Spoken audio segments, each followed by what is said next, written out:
Let's go.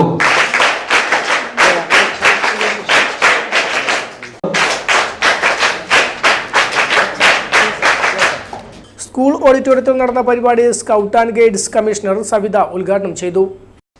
ಮಾಡಬೇಕು ಅಂತ ಹೇಳಿ ಅದರ ಆರಂಭ ಈಗ ಕೂಡಲ ಶಾಲೆಯಲ್ಲಿ ಆಗಿದೆ. ಅದು ಇನ್ನು ಎಲ್ಲ ಶಾಲೆಗಳಲ್ಲಿ ಕೂಡ ಈ ರೀತಿ ಮುಂದುವರಿಬೇಕು. ಅದೇ ರೀತಿ ಜಿಲ್ಲೆಯಲ್ಲಿ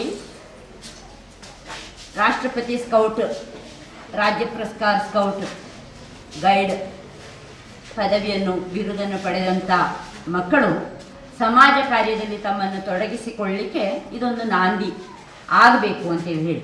ಯಾಕಂತೇಳಿ ಹೇಳಿದರೆ ನಾವು ಯಾವಾಗಲೂ ನಮ್ಮ ಸ್ವಾರ್ಥಕ್ಕೆ ಇರುವಂಥವರಲ್ಲ, ಎಲ್ಲರ ಸೇವೆಯನ್ನು ಮಾಡಲಿಕ್ಕೆ ಇರುವಂಥವರು.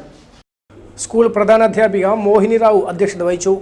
സി അജിത്ത്, ഗണേഷ് പാറക്കട്ട, കിരൺ പ്രസാദ് തുടങ്ങിയവർ സംസാരിച്ചു.